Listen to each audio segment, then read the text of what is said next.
Bien, y eso nos va a servir, este seminario nos va a servir para todos, para los que ya llevamos un tiempo en el negocio y para los que vienen por primera vez, para que valoren la oportunidad que tienen en las manos. Porque yo vi este negocio hace 10 años, un poco más de 10 años, unos 12 años. Yo en la historia les voy a contar un poquitico más, pero a mí me lo presentaron hace unos 10 años. Y yo era rector de una universidad privada en Popayán. Yo hace poquito había cumplido los 27 años, o sea, para que no saquen cuenta, los dejo despistados. Pero yo no vi el negocio porque estaba muy encumbrado como profesional, o sea, yo decía, yo abogado, ya rector de una universidad, pues, ¿qué me voy a poner a hacer eso? Y no lo hice. Y ya en la historia se van a dar cuenta lo que pasó. ¿Por qué no lo hice? No lo hice porque no entendía. No lo hice por carencia de información y por estar desubicado en el momento histórico en el que estaba viviendo. Porque no tenía información concreta. Porque no estaba ubicado en el momento histórico que estábamos viviendo. Y entonces yo no lo vi por eso, porque no entendía realmente qué tan importante era hacerse uno empresario de esta economía. Bien, yo quiero comentarles una cosa que es bastante seria en el tema, pues, económico. Yo les quiero preguntar, señores, a todos, ¿quiénes de los que están aquí creen que es muy importante saber, bueno, no saber economía, pero sí saber, la pregunta es así: ¿quiénes de los que están aquí creen que es importante jugar un papel preponderante en la economía donde uno vive? ¿Quiénes creen que es importante? ¿Verdad que sí? Es una pregunta tonta. ¿Quiénes creen que es importante jugar un papel trascendental en la economía donde uno vive? Todos levantan la mano. Por supuesto que es fundamental, y eso es lo que yo les voy a hablar esta tarde, para que ustedes comprendan que hacer este negocio hoy en día no es opcional. No es opcional. No es opcional. Hacer ese negocio hoy en día, yo veo gente que ve ese negocio y uno le dice, ¿por qué no has arrancado? Y dice, no, es que todavía lo estoy pensando. Es que estoy mirando. Y hay gente que me dice, es que no sé qué es lo que me pasa. Y a veces me encantaría pegarles así como un pellizcón. Porque yo digo, esta persona no entiende. Esta persona no entiende en el momento histórico en el que vivimos y no entienden realmente en qué papel juega en la economía. Entonces vamos a contarles un poquitico, les voy a contar un poquitico cómo ha sido, miren, la economía. ¿Se oye como eco o se oye bien? ¿Ok? La economía es un jueguito. La economía es un juego en el cual algunos se saben las reglas y otros no. ¿De acuerdo? Es un juego. En ese juego hay algunos que se saben las reglas y otros no. Resulta que ese jueguito se transforma a medida que la humanidad se transforma. Entonces las reglas de ese jueguito van cambiando y hay personas que pierden el olfato de cómo han cambiado las reglas y entonces no pueden jugar bien el jueguito. Yo les pongo un ejemplo. Todos los juegos, si ustedes ven, todos los juegos que uno emprende tienen reglas, ¿verdad? Todos los juegos tienen reglas. Ok. Todos los juegos tienen reglas. ¿Quién es el que juega bien el juego? El que la sabe. Ustedes han notado que cuando uno estudia en la educación tradicional, que uno estudia, por ejemplo, cálculo multivariado. Si yo soy profesor de cálculo multivariado y ustedes son alumnos aquí, yo les pongo un ejemplo de cálculo multivariado, un ejercicio, ¿quién lo responde primero? El que se sepa la regla, la fórmula, ¿ok? El que sepa la fórmula. Mira, tú puedes tener un cerebro brillante, pero si no te sabes la fórmula, ¿qué pasas? Tú dices, yo no sé qué es lo que me pasa. Yo no sé qué es lo que me pasa. Y puedes tener el cerebro brillante que tú tengas, pero no puedes solucionar el ejercicio de cálculo, porque no te sabes la fórmula.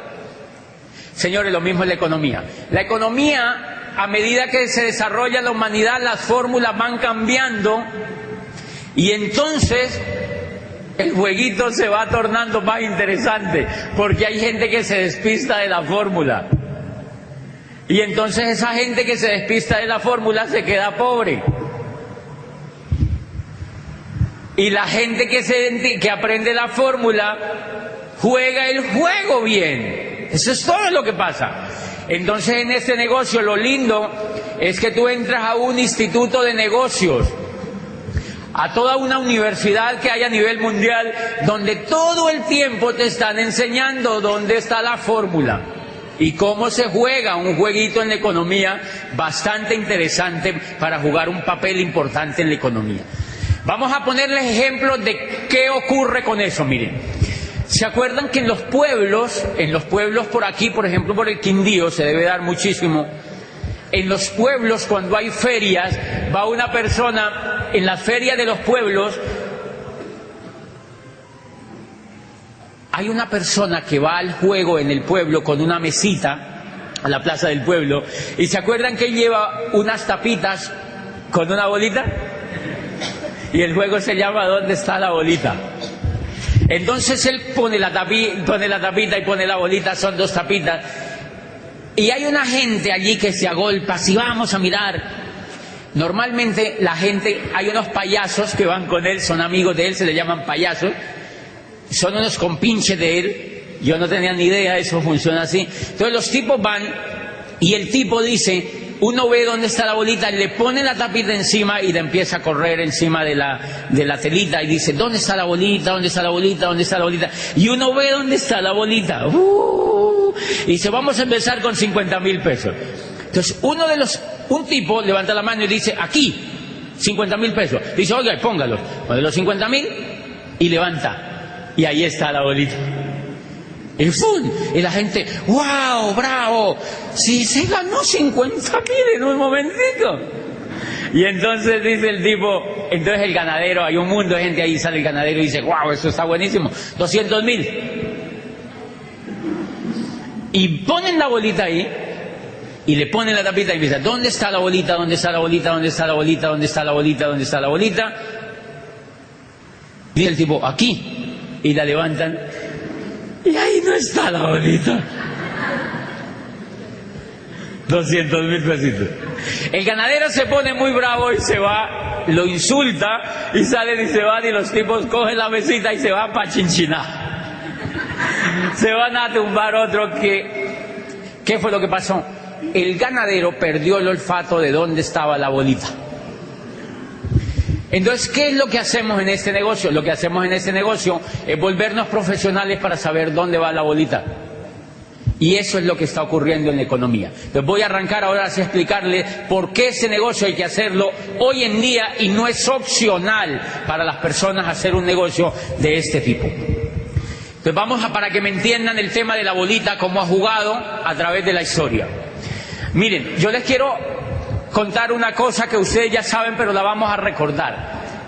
Durante toda la historia de la humanidad, siempre ha existido dinero, y por cantidades alarmantes.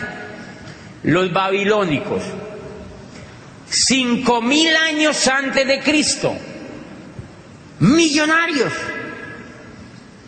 Desde la época de Nabucodonosor II, hacían hasta los muros que nosotros hacemos aquí para las materas en ladrillo y cemento, allá lo hacían de oro. O sea, ellos no eran como nosotros. Los muros los hacían de oro. Y las estatuas de los libertadores de las ciudades no los hacían de barro como los hacemos nosotros, los hacían de oro.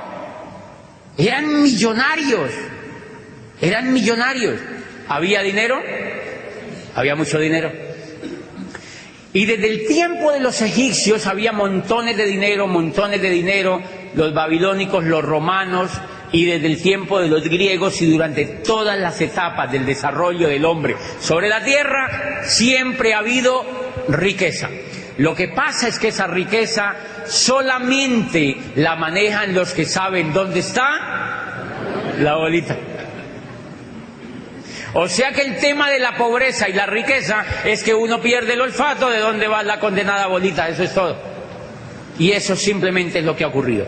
Entonces mire, hemos vivido 3 etapas durante todo el desarrollo de la humanidad, 3 etapas fantásticas, desarrollos de eras económicas, o sea, el juego de la bolita, digamos que el juego de la bolita primero se llamó parqués, y entonces después cambiaron la regla para jugar el parqués, la segunda vez, y ya vamos en la tercera cambiada de reglas para jugar ese parqués. ¿Cuál es el problema? Que hay gente que está jugando el parqués con la fórmula de la primera y dice, ¿qué será lo que me pasa? Hello. O sea, no sabe cómo cambiaron las reglas y por eso la economía de él la tiene achurruscada. O sea, no capta dinero porque sencillamente perdió las reglas de dónde va la reglamentación de ese juego. Entonces yo les quiero preguntar, aquí hay administradores, me imagino economistas, ingenieros industriales, la primera gran era del juego de la economía, ¿cómo se llamó? La era agrícola. ¿Cómo era la bolita en el juego de la era agrícola? La bolita en el juego de la era agrícola, ¿quién la tenía? El que tenía la tierra. Entonces el que tenía la tierra tenía la bolita. Los que no tenían la bolita de la tierra, ¿qué era lo que les tocaba hacer? Trabajaban para el que tenía la bolita. ¿Cómo trabajaban para el que tenía la bolita? Eran esclavos. Eran esclavos. O sea que el negocio en la era industrial era tener tierra. Ay, en la era agrícola, perdón. En la era agrícola el negocio era tener tierra. ¿Quiénes tenían la bolita en la era agrícola? ¿Cómo se llamaban los tipos que tenían la bolita en la era agrícola? Se llamaban nobles. Eran reyes. Los terratenientes fueron ahora con los narcos. Pues no, mentira. Realmente en aquella época los que tenían la tierra eran nobles. Nobles. Los nobles eran los dueños de la tierra. Eran reyes, príncipes, condes. Y tenían títulos todo el mundo. Y era tan privilegiado tener la bolita de la tierra que ellos se creían enviados de Dios para administrar el mundo. Por eso el rey era capaz de decir, se acuestan todos a las 7 y si no les echo bala. Listo, se acostaban todos a las 7, porque él decía que era una orden de Dios que le había llegado. El rey era divino. En la época se llamaba el derecho divino de los reyes. Se llamaba el derecho divino de los reyes. O sea, la legislación que existía durante toda la era agrícola era lo que al rey se le diera la gana pensar. Se me ocurre que todos deben poner a hacerse pan. Ok, hacer pan, porque era el derecho divino del rey. Punto. Él tenía la bolita, él tenía la tierra. El resto de gente no tenía la bolita. Y miren lo que ocurre. Hacia el siglo XV empieza unas personas, sobre todo de Italia, a descubrir que si ellos vendían productos, bienes y servicios a otras comunidades, o sea, empiezan a hacer un poco de comercio a manera de trueque, entonces hay unas personas que empiezan a llevar lana a Flandes, llevan lámparas de Venecia a París y empiezan a traficar lámparas, mantas, lana, y empiezan a intercambiar. Y resulta que a estas personas les empieza a sobrar, del trueque que hacen, les empieza a sobrar riqueza, les empieza a quedar lo que hoy llamamos como plusvalía, lo que se llamó después como plusvalía. Le empezaba a quedar un sobrante a esa persona y empezaba a acumular cierta riqueza, y nace el concepto del dinero. Nació el concepto del dinero porque no podían medir la riqueza sino con algo tangible. O sea, te sobraron, no podían decir te sobraron 40 lámparas. Entonces le pusieron a esas lámparas un precio y entonces las tarifaron en dinero. Bueno, pues a esta gente le empezó a sobrar dinero. Entonces Oscar dijo, wow, me sobró dinero. Y se va a traer más lámparas, ¿sabe?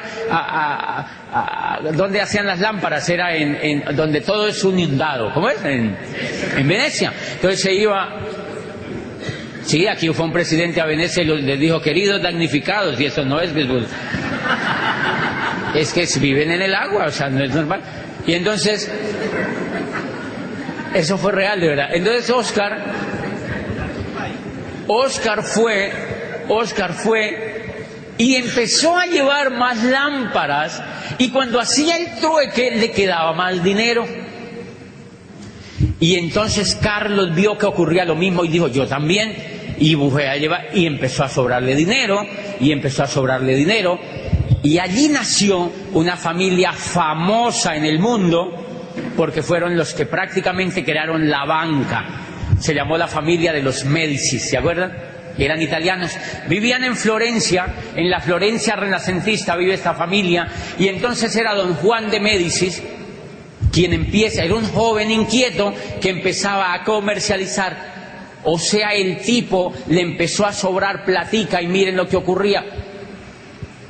Por aquella época, el valor como era la tierra, el tipo empezó a conocerse el tema del dinero, y con ese tema del dinero se empezaron a comprar otras cosas.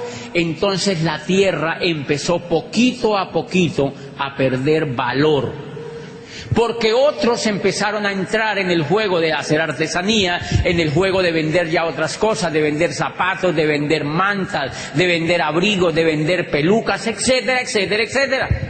Y entonces le empezó a sobrar dinero a la gente. Y se le dañó la cabeza.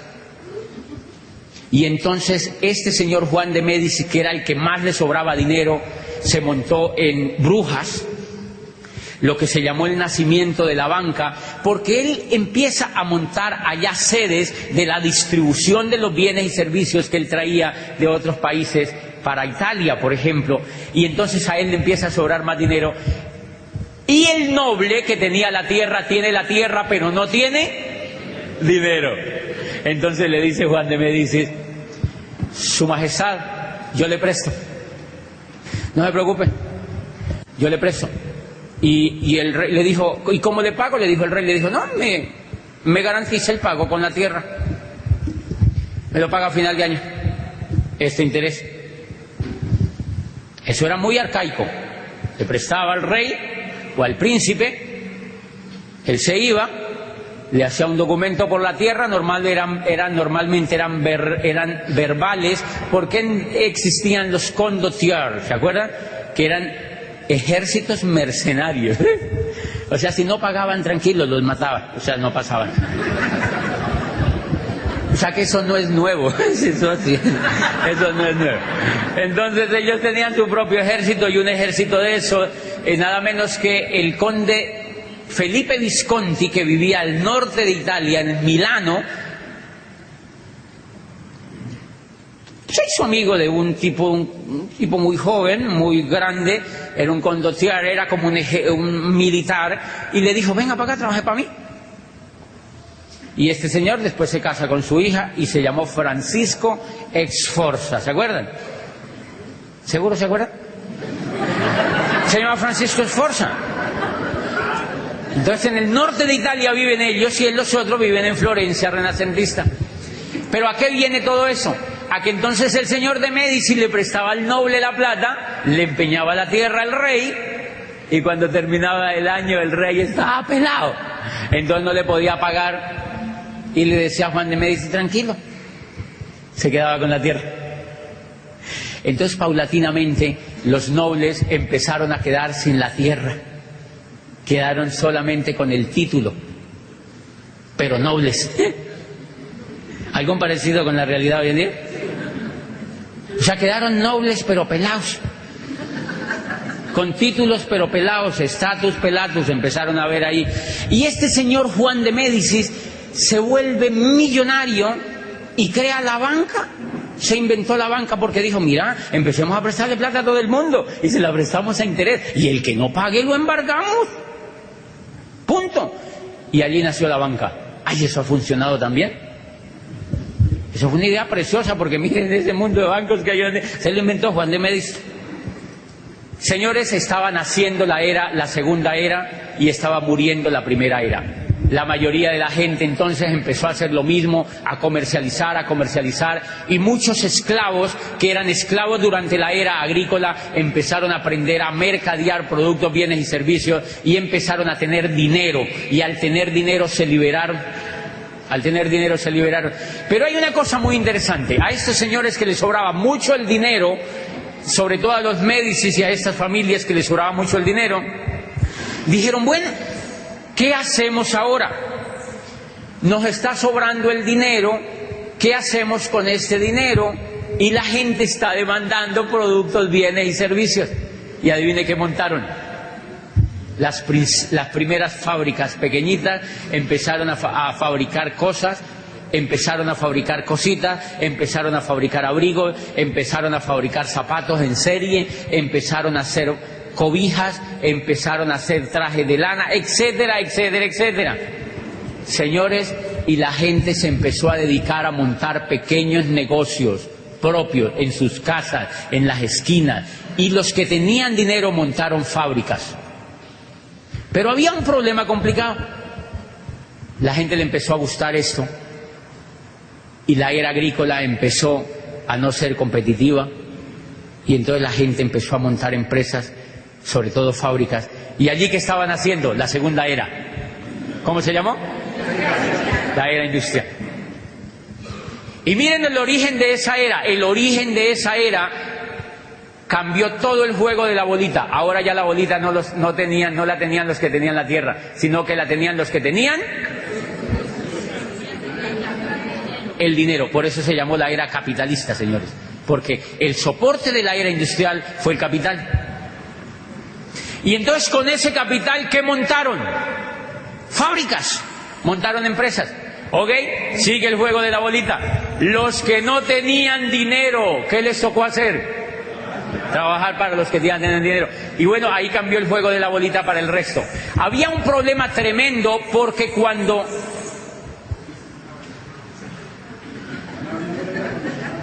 ¿Qué es esa boya, Juan David? Y entonces los que tenían... Allí surgió un problema tremendo porque cuando empezaron a montar las industrias estaba vigente, el sistema que estaba vigente de trabajo era la esclavitud. Entonces ser esclavo en la era agrícola, claro, los que no tenían la bolita de la tierra tenían que ser esclavos. Ser esclavo era buenísimo para los que no tenían la bolita. ¿Por qué? Les daban la comida, les daban el vestido y les daban el techo. Sí, de vez en cuando les pegaban. Pero tenían todo, ¿verdad? Les daban la comida, les daban el techo y les daban el vestido. Cuando empiezan a hacer la industria, cuando Watson perfecciona la máquina de vapor y empiezan a adaptar la industria, dicen, eso con esclavos no se puede hacer, porque los esclavos eran perezosongos. Los esclavos eran perezosongos, y con esclavos eso no se puede hacer. Entonces los ricos tuvieron una brillante idea, los que tuvieron la bolita. Dijeron, liberemos a los esclavos.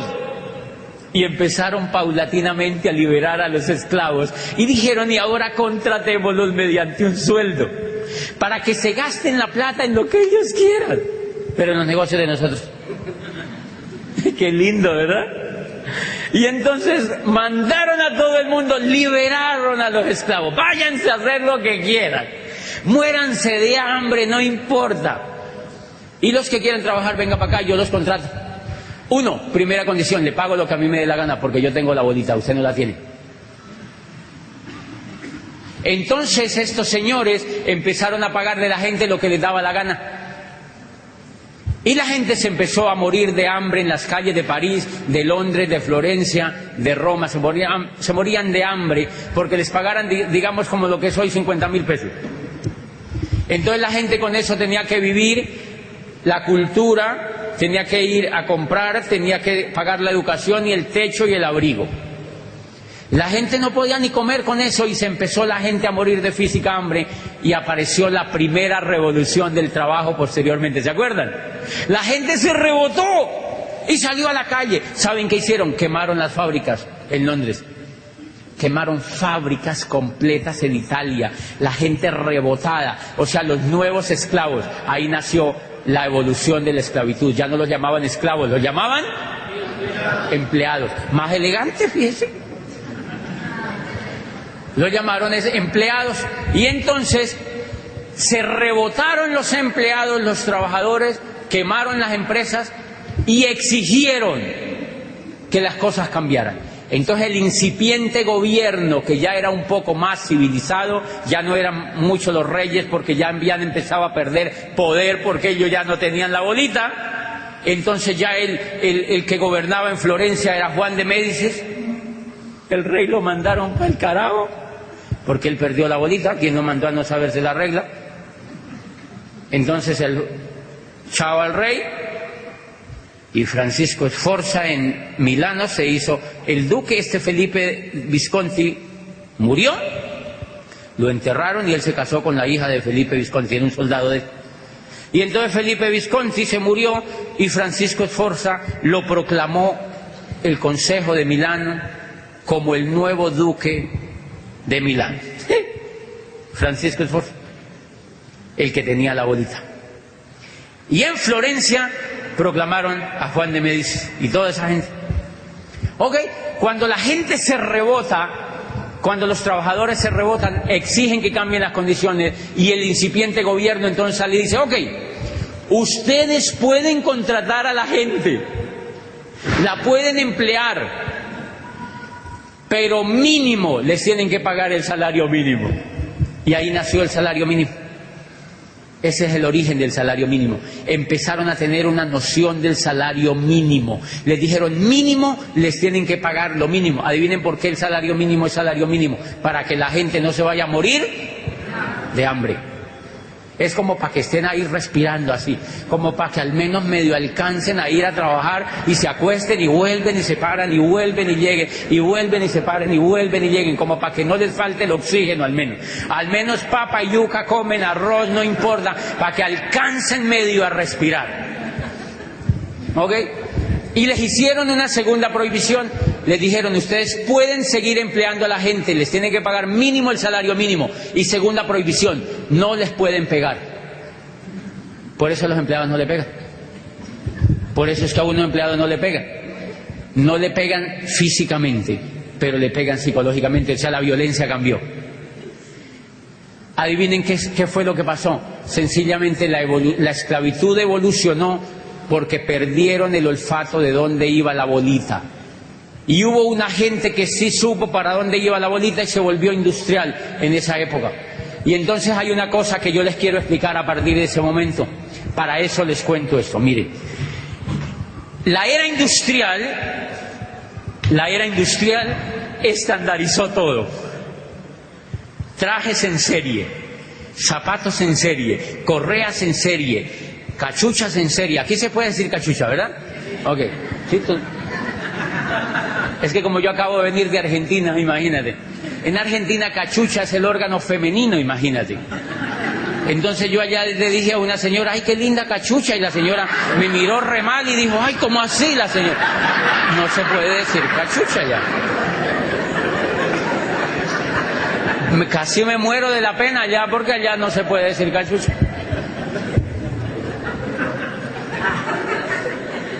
Y entonces miren, empezaron a hacer todo en serie, camisetas en serie, sacos en serie, cachuchas en serie, corbatas en serie, zapatos en serie, carros en serie, todo en serie. ¿Qué serie? Proceso. Meten por aquí y salen por aquí, meten por aquí y salen por acá, meten por aquí y salen por acá, meten por aquí y salen por acá.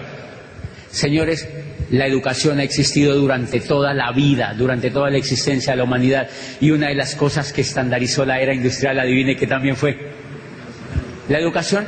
Entonces, como en la era industrial todo lo patentaron y lo estandarizaron y lo empaquetaron, la educación también la empaquetaron. Entonces la educación la montaron como empresa y la empaquetaron. Entonces dijeron, ok, un niño tiene que nacer, estar con sus padres un tiempito y después nos lo tienen que mandar al antejardín. Lo metemos por aquí, lo sacamos por aquí. Lo metemos por aquí, lo sacamos por aquí. Ok, y después dijo, ok, yo monto el jardín. Y me lo mandan a mí. Y entonces lo metemos por aquí y lo sacamos por aquí. Y después dijo, y después sigue la escuela. Son 5 años. Tiene que ir 5 años allá y yo le enseño lo que yo quiero, no lo que él quiere.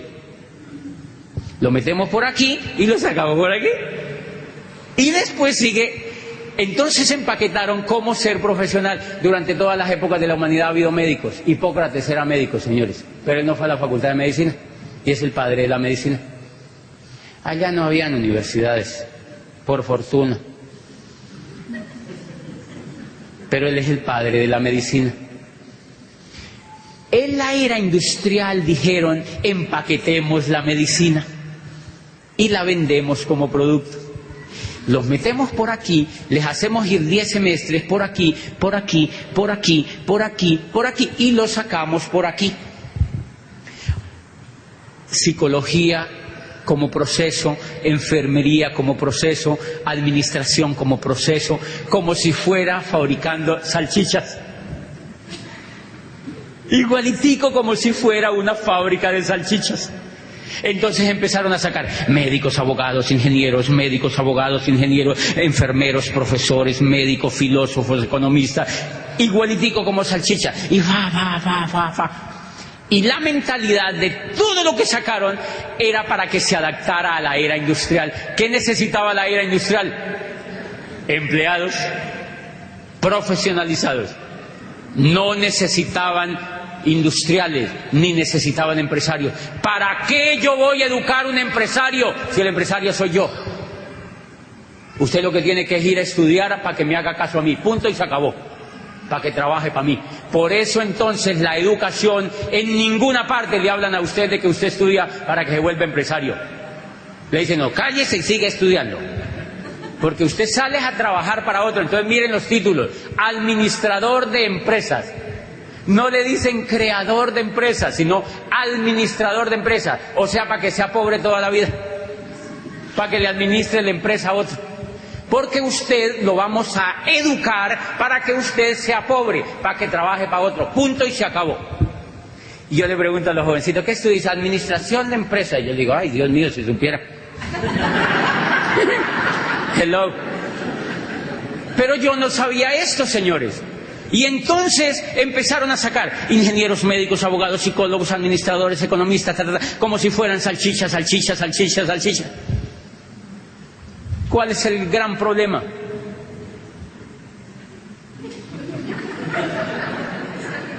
Eso parece una procesión cada rato, ¿verdad? Y todo el mundo es mirando el muñeco a ver para dónde se lo lleva. Ok, tranquilo, Carlos Mario, no se ponga nervioso, siéntese otra vez. Ah, no, él no está. Es Mauricio. Miren interesante lo que pasó. ¿Qué ocurrió? Claro, la era industrial le dice a la gente, si usted quiere ser competitivo y no tiene la bolita, vuelva a ser profesional.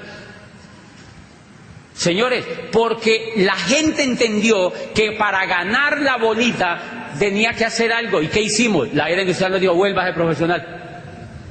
Vuelva a ser profesional. Y han visto que uno como profesional muerde un pedazo de la bolita, pero no muerde la bola completa, ¿sí me entienden? Porque uno lo que hace es pegarle mordisquitos a la bolita, ¿sí me entienden? Uno todo el tiempo es pegándole mordisquitos a la bolita, porque uno no tiene coco para ser empresario. Porque a uno no lo han educado para ser empresario, sino que lo educaron es para que trabaje para otro. ¿Están de acuerdo conmigo o no? Por eso en las universidades no enseñan a ser empresario, no enseñan a ser empresario, no enseñan a ser empresario. ¿Por qué? Porque para eso no se inventaron la universidad.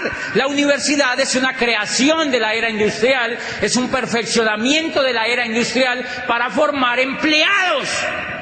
Por eso dice Kiyosaki, el peor consejo que usted le puede dar a un muchacho hoy en día es que vaya a la universidad para que saque un cartón. ¿Por qué Entonces, ¿qué fue lo que pasó, muchachos?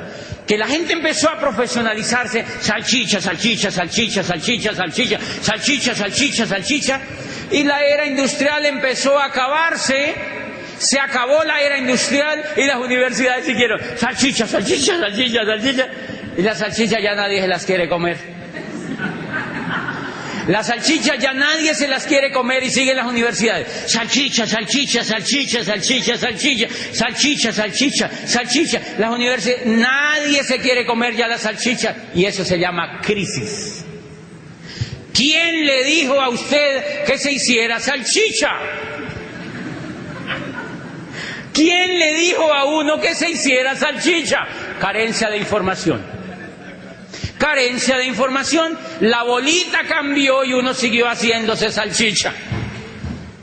Señores, ahora ustedes dirán, ay, él tan resentido. Pues miren, yo les cuento lo siguiente.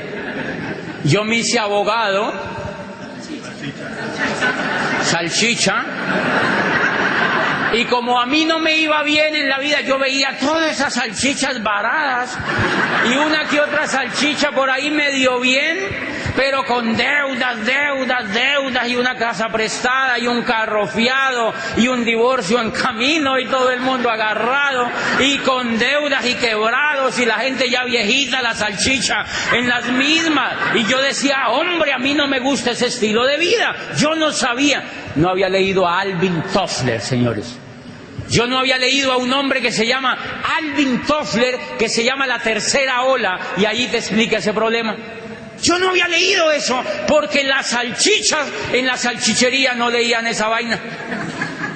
Y entonces miren lo interesante, yo me hice salchicha y me gradúo y me ponen pues el condoncito ese que le ponen a la salchicha, que es el grado, y me mandan para allá, vaya a ver cómo le va. Y uno dice, y los profesores, entonces nosotros, es increíble, yo era rector de una universidad y graduábamos gente todo el tiempo, eran así auditorios gigantes, y yo era el rector así acá sentado todo circunspecto, y todos los aquí, los decanos y los profesores y los padres de familia, ya todo el mundo, y entonces nosotros graduábamos y pasen salchichas, pasen salchichas, pasen salchichas, pasen salchichas, y entonces uno lo graduaba y uno le daba un abrazo, una palmada en la espalda y decía, vayan a ver, ¿para qué consigue? Y uno se quedaba allá así. Porque los únicos que teníamos empleo éramos nosotros. Pero yo no sabía el problema, señores. Yo no lo hice de mala fe y les pido perdón. Yo no sabía el problema que había ahí porque me gané.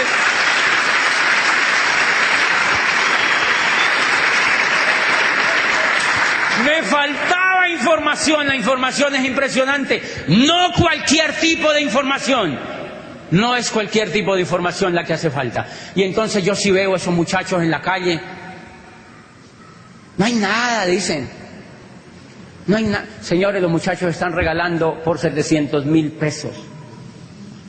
Estas empresas, y no es culpa de las empresas, es culpa de nosotros, los mismos papás y la misma cultura, por ignorantes, porque no nos hemos puesto en la tarea de averiguar y de hacer todo lo que hace Vicente. ¿Para dónde va la gente?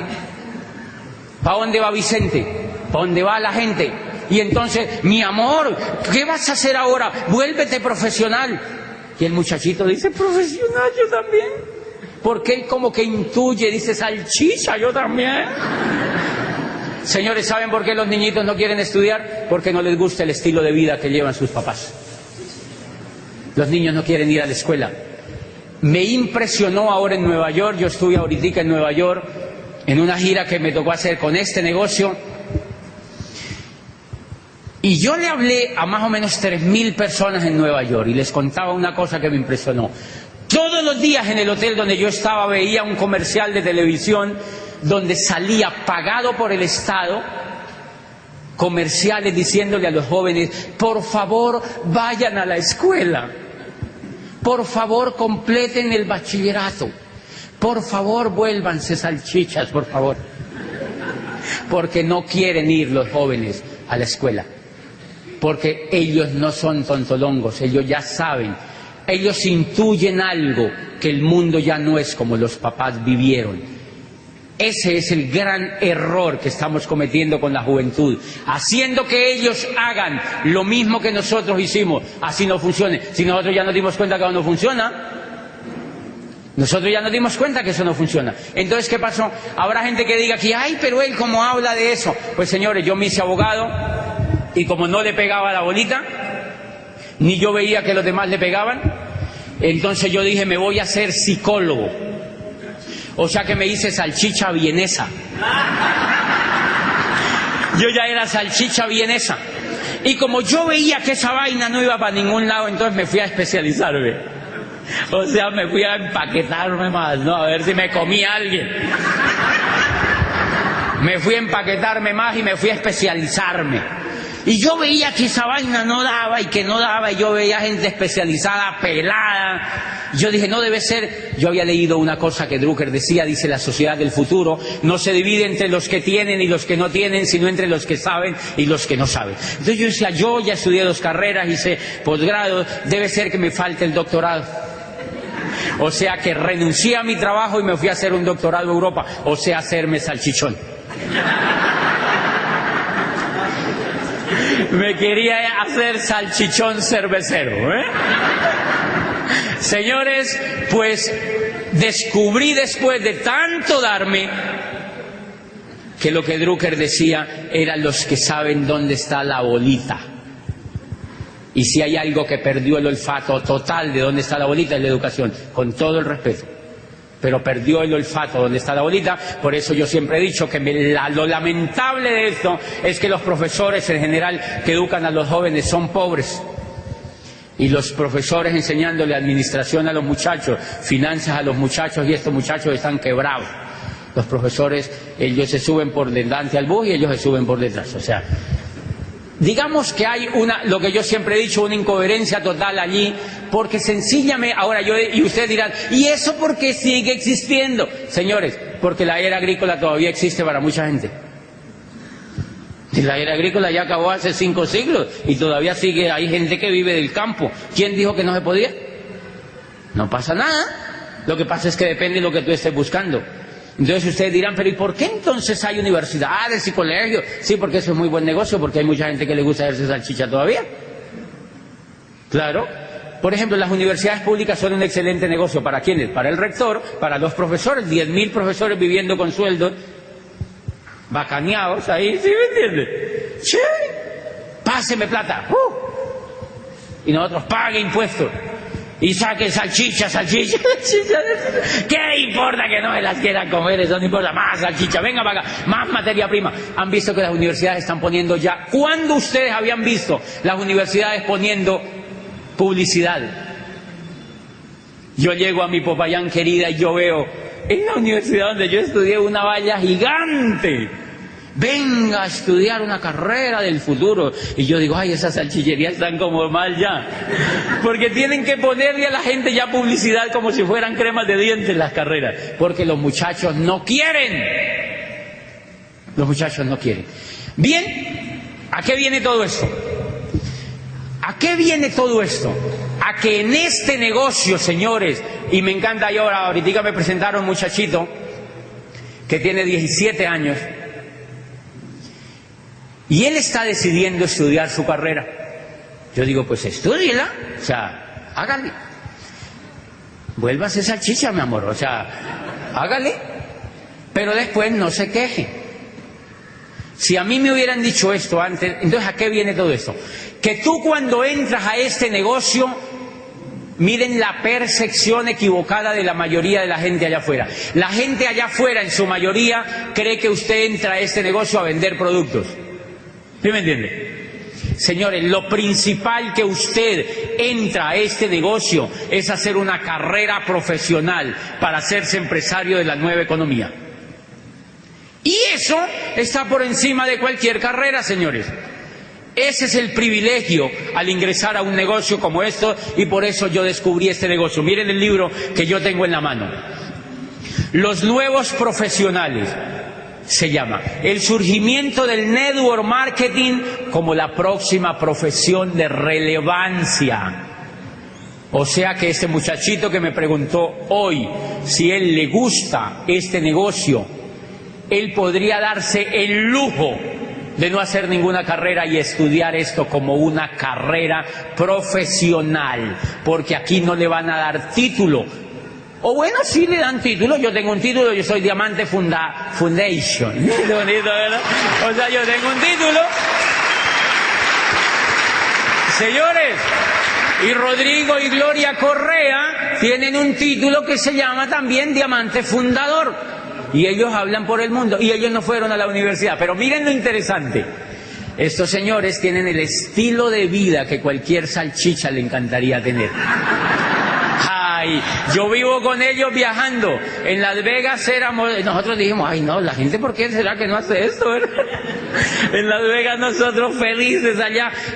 Y ahorita que yo estuve en Nueva York, a mí me impresionó porque yo estaba hablándole a 3.000 personas en pleno Manhattan, enseñándoles un colombiano cómo hacerse empresario de esta nueva economía. Y yo decía, qué privilegio, Dios mío, qué privilegio. Y como rector de esa universidad en Popayán, a mí no me invitaban ni al Bordo Cauca, mi amor. Me invitaban era a Santander de Quilichao, Titiribí, o sea, ¿sí me entiendes? Y ahora, como diamante de este negocio, hablando en pleno Manhattan sobre la nueva economía. Esto es lo que dice este señor en este libro, los nuevos profesionales, el surgimiento del network marketing como la próxima profesión de relevancia. ¿Saben quién es este señor? Un salchichón cervecero famosísimo. Es egresado de la mejor salchichería del mundo, de Harvard University. Es egresado de Harvard, que es la mayor salchichería, la salchichería más prestigiosa del mundo. Y este señor dice que el network marketing surgirá como el método de distribución más poderoso y el modelo de empresa más atractivo en la nueva economía. Y dice que las universidades en el futuro van a enseñar network marketing como carreras profesionales. ¿Saben cuándo va a ser eso? Por ahí en el 2150 más o menos. Las universidades se demoran unos 150 años en entender la bolita. Si no, le voy a poner un ejemplo. Es triste decirlo, pero mire, cuando Galileo Galilei descubrió que la Tierra no era el centro del universo, eso fue hacia 1600 y pico, este italiano brillante tenía 69 años y ya había perfeccionado el telescopio de Hans Lippershey y había visto el universo, se había dado cuenta que la Tierra no era el centro del universo. Pero este señor puso en aprietos a todo el mundo porque era gravísimo, o sea, muchachos, era gravísimo, gravísimo, gravísimo. Ustedes no se imaginan lo grave que era eso. No se imaginan lo grave que era eso. Me hacen una ceñita, Juan David. No se imaginan lo grave que era eso, muchachos. Galileo Galilei, hasta Galileo Galilei habían dicho que la Tierra era el centro del universo. ¿Saben cuánto llevaban diciendo eso? Cerca de 2000 años. Y Galileo Galilei perfeccionó el telescopio de Hans Lippershey y dijo, la Tierra es un puntico. Préstame un marcadorcito, por favor. Sí, ahí, si no, tranquilo. Okay. La Tierra es un puntico, así. Un infeliz puntico en el universo. Y todo esto se llama la Vía Láctea y es una solita y hay millones de vías lácteas. Y esta tierrita tiene un solcito. Y en ese solcito hay planetitas al lado. Y Júpiter es 300 veces más grande que ese pinche planetita. Y todos están en este rinconcito. Y todo esto es lleno de vías, solamente esto es la Vía Láctea. Y acá hay millones de vías lácteas. Y cada estrella tiene un grupo de planetas. Y se armó un problema terrible, porque entonces Rostan dijo, o sea que el día que la Tierra se haya desaparecido del todo del universo y la última bacteria no exista, el universo ni siquiera se habrá percatado de ello. Y la filosofía dijo, hello, entonces, ¿qué es lo que hemos estado pensando? Y aparece otro y dice, oye, ven acá. ¿Se acuerda que habían dicho que Dios tenía un hijo único? Y adivine dónde lo mandó. A la tierra. Entonces dice otro filósofo, oye, pero Dios estaba despistado, ¿cómo manda el hijo a semejante infierno tan chiquitico? ¿Cómo lo manda a lo más infeliz del universo? Y entonces la iglesia dijo, vamos a quemar a Galileo para que no siga hablando esas pendejadas porque nos daña el negocio, ¿sí me entienden? O sea, vamos a quemar a Galileo. Y entonces cogieron a Galileo y le dijeron, ven para acá, Galileo, ¿qué es esa vaina de estar perfeccionando esa cosa para ver para arriba? Venga para acá. Y le dijeron que le iban a cortar la lengua vivo, como le hicieron, creo que fue a Giordano Bruno o a alguien de estos, le iban a cortar la lengua vivo en público, en una pira en Roma, enfrente de toda la gente.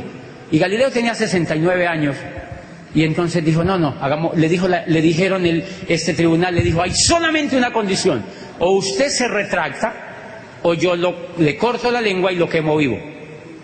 Y entonces dijo Galileo, no, hagámonos pasitos, yo mejor me retracto. Y Galileo se retractó, dijo, no, es mentira. Eso no es cierto, sigan tranquilos, eso no es cierto. Entonces Galileo le dijeron, ok, le levantamos los cargos. Dios lo bendiga, le levantaron los cargos y Galileo se salió del tribunal de la Inquisición y dijo, pero que se mueve, se mueve. Esa es la sentencia preciosa de la ciencia. Pero que sigan con su rollo, pero que se mueve, se mueve. Después Newton, que tuvo tiempo para pensar, perfeccionó la teoría de la gravedad y eso ya no tuvo remedio, todo el mundo se dio cuenta. Y entonces, señores, a partir de ahí empezó el mundo a cambiar. Y miren para que vean el tema de la educación tan horrible que nos pasa. Las universidades se tardaron 150 años en aceptar que la Tierra no era el centro del universo. Ellas seguían enseñando lo que había enseñado Ptolomeo. Y a Galileo lo expulsaron de la Universidad de Pisa, era profesor de matemáticas. Lo expulsaron de la Universidad de Pisa porque, ¿cómo se le ocurre a este tipo hacer semejante bestial? Y entonces lo sacaron de la Universidad de Pisa porque él había hecho otra embarradita y era que había demostrado que los cuerpos caían de diferente manera. Bueno, él había demostrado una teoría sobre la caída de los cuerpos y Aristóteles había dicho otra cosa. Aristóteles estaba medio churreto con la idea y entonces Galileo le demostró lo contrario en una universidad en Italia. Entonces le dijeron, no, saquemos a este tipo porque mire, primero nos hace quedar mal con la Tierra y después nos hace quedar mal con el griego más grande de los griegos, que era Aristóteles. Mejor dicho, váyase de aquí, y lo sacaron de profesor. Así ha sido el comportamiento siempre en general de la educación. Por eso no se preocupen por qué hay crisis profesional, por qué los muchachos salen y no encuentran nada, por qué los muchachos salen y no saben nada qué hacer. Por una razón muy sencilla, señores, porque se han educado en un mundo completamente descontextualizado. En un mundo completamente descontextualizado, la educación, señores, el conocimiento se está duplicando cada 5 años. O sea que cuando uno sale de la universidad, todo el conocimiento ya no sirve para nada. Porque el esqueleto donde está montado ese conocimiento ya no es coherente para eso. O sea que uno sale con el título, pero para mostrárselo a la gente, porque no le funciona en la práctica, en la realidad lo que uno ha estudiado. Y a eso viene entonces mi reflexión esta tarde. Señores, es tiempo de cambiar y es tiempo. ¿Qué fue lo que yo hice? Lo que yo hice fue descubrir que en este negocio había una oportunidad de hacerme profesional. Había una oportunidad de hacerme profesional. ¿Quiénes estarían dispuestos a dar lo que sea por hacerse profesionales para encontrar la bolita de mejor manera? Ok, eso es lo que vamos a hacer con ustedes, señores. Lo que hacen los líderes con nosotros es trabajar de la mano mediante la referencia de otros líderes que se han vuelto profesionales para hacerse profesionales competitivos en la nueva economía. Y ese es el papel que yo hago todos los días. El papel que yo hago todos los días, cuando auspicio a una persona, más allá de que haga cualquier cosa en el negocio, es hacerle entender que ella puede hacerse profesionalmente competitiva en una industria. Pero miren, muchachos, este negocio le brinda a uno la posibilidad de hacerse profesional, y cuando yo digo profesional es como para que más o menos equilibren el término, para que entiendan, porque tenemos el disco de lo que viene de allá afuera, pero es para que nos hagamos competitivos en la economía que estamos viviendo. Y una de las cosas que usted puede hacer es este negocio. Con la educación que yo he recibido de este negocio, una de las cosas que pude hacerme fue diamante. Pero todo el bagaje educativo me pone competitivo ante el mundo que vivo hoy en día. Esa es la riqueza que nosotros tenemos en las manos. O sea, la persona que se eduque en este negocio es competitiva para que haga este negocio y solucione el problema de la bolita, pero además para que sea competitiva en lo que hace, porque va a ser un líder, porque lo van a formar como un líder, porque lo van a formar como un empresario, y cuando uno habla de formarlo como un empresario, uno se está refiriendo a que a esa persona le van a generar una inteligencia superior para que sea competitiva. La buena noticia que tenemos es que esto cada vez se pone mejor, y a eso es que te han invitado, a que seas profesional de este negocio, y te dan el vehículo para que alcances la prosperidad financiera. Me alegro de estar con ustedes y ya nos vemos en la segunda parte.